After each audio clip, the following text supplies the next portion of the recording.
So has there been any amendment or rethinking on about this? And the second about this insurance, life and general. I remember Hazrat Muslim Maud had discussed this with my brother and he said that I will set up a committee to examine and to discuss. Have we as a Jamaat that shows that the Ahmadis, even the most learned Ahmadis in India, are not keeping pace with the Ahmadis in Pakistan about the latest developments and thoughts and everything. So something should be done about it, that whatever happens in Gurdwara is conveyed to the Ahmadi Muslims in India, so that they keep their pace, their mental and the pace of progress with the rest of Ahmadis. Because a lot has been done and published on this. Malak Saifur Rahman Sahib is the secretary of Majlis Iftar. And this subject has been taken up at various times. First during the time of Hazrat Muslim Maud at various occasions. And it was taken up partly and partially and was left unattended because perhaps the time was not right as yet. And the opinions were very strongly divided and polarized.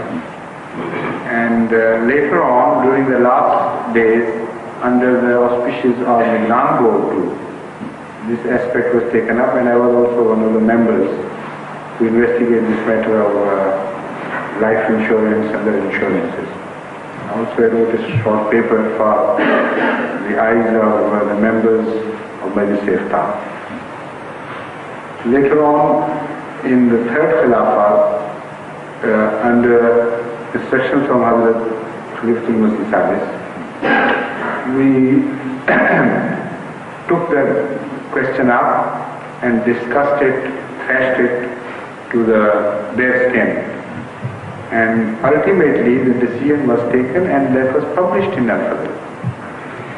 But for certain reasons, the whole decision was not published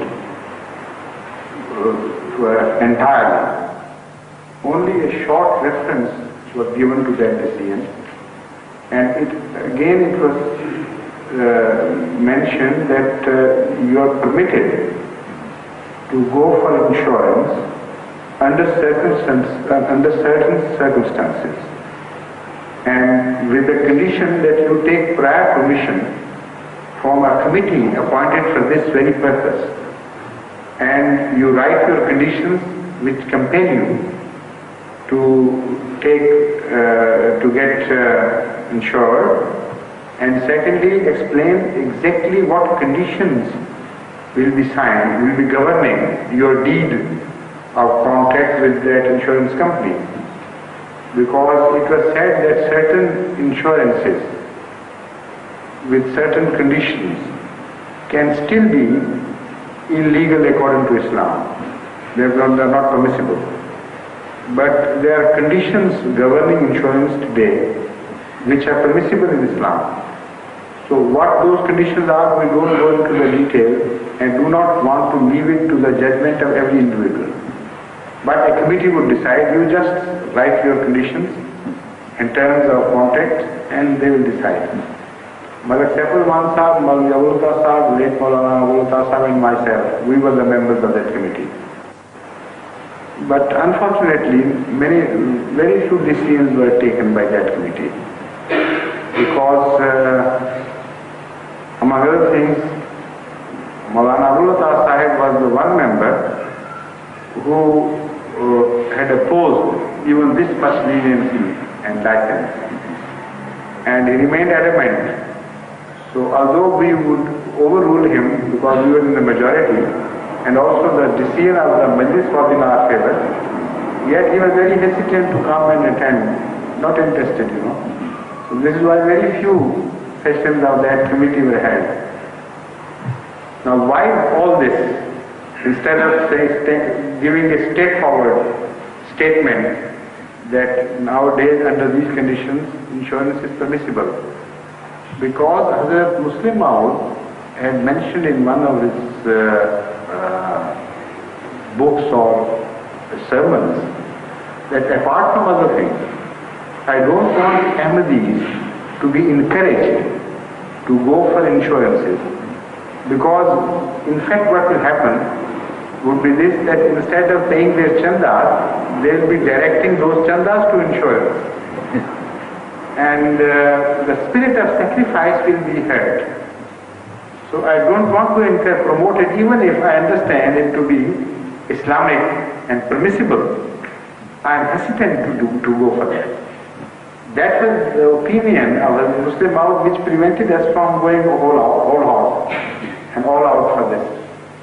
And I think it is a very valid opinion, because if you become this insurance minded in one respect, your spirit of sacrifice will somehow be injured or dampened at least.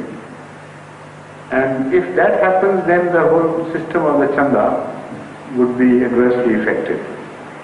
And the second thing, which he didn't say, but I understand it to be very true, is that our chanda is the insurance. The chandas which we give for the sake of Allah are in themselves insurance. And that is the type of insurance in spirit as well as in letter too, in the sense that for the rest of the people in the world, there is no guarantee, no responsibility for their losses, or let's say for the calamities that hit them of any sort, if they are not insured. But Ahmadiyyat cannot overlook the problems of individual Ahmadis. And every day we receive letters from various Ahmadis who sometimes commit their own mistakes and blunders and suffer for them. Yet when they write to me, I refer the matter to the relevant department of Southern India, and a huge sum is every year spent to mitigate the sufferings of individual Ahmadis. That is a sort of insurance. But that insurance is driven from our faith and from the spirit of the community. And it is met by the same chandas which we give. So a sort of insurance, and a much better insurance, is already in operation in Jamaat Ahmadiyya. And those who suffer, particularly in the name of Allah, because of, for no other fault of theirs, but because they are Ahmadis, in their case, Jamaat goes much more forward, and tries to re-establish them in so many ways. This happened in 74, this is happening now, and it will always happen. And in fact, it will further improve. We have our limitations, of course, but a time would come when the limitations would be less, and the income of the Jamaat, the relative income, the income relative to such atrocities, that would be much greater, of course, inshallah. Hazrat Muslim had said this in the lecture on economic structure of Sir Ruhani, that Nizam-e-Nau will be the mother and the protector of the rights.